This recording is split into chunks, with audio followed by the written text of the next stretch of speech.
The exhibit Ukraine, a War Crime, derives from a book with the same name. And the book is a collection of 360 photographs from 93 photojournalists from 28 countries, including Ukraine.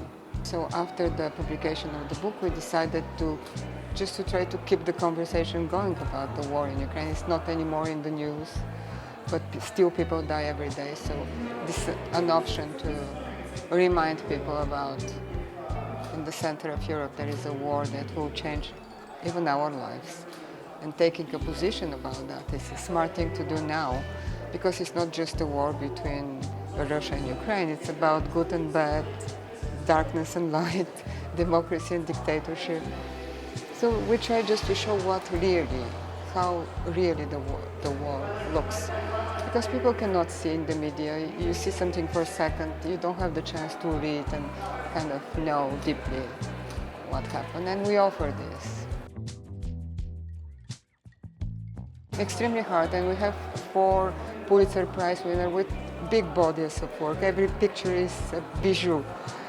We have several other World Press photo winners, Robert Capa, strong, established photojournalist with serious story, and you can have everything. So we decided to try to have the most important things that happen. And of course, we were in a consultation with the Ukrainian editor, who was, from their point of view, because it's different, of course, we try to make just for the Ukrainians also. It tells a story about the war in Ukraine, and also it's a collection of images that document war crimes committed on Ukrainian soil by Russians.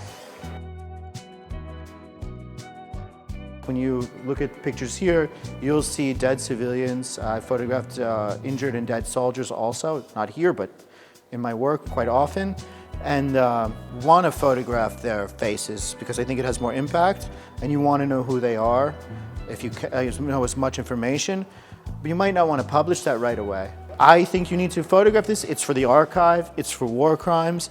It might be published after the family knows. If they don't have to give consent, you don't have to do that, but I think it's the right thing to do.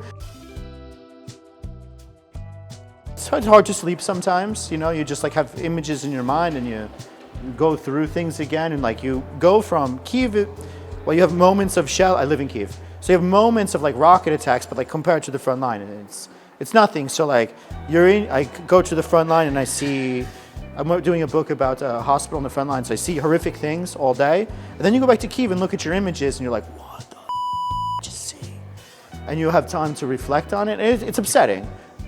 And this obviously is upsetting to look at all of the pictures from Bucha, for example, that I experienced very deeply. But if you have a reason for what you're doing, then it make you sad, it make you a little depressed, but you have a reason to do what you're doing, so this keeps you going forward, gives you strength in a positive way.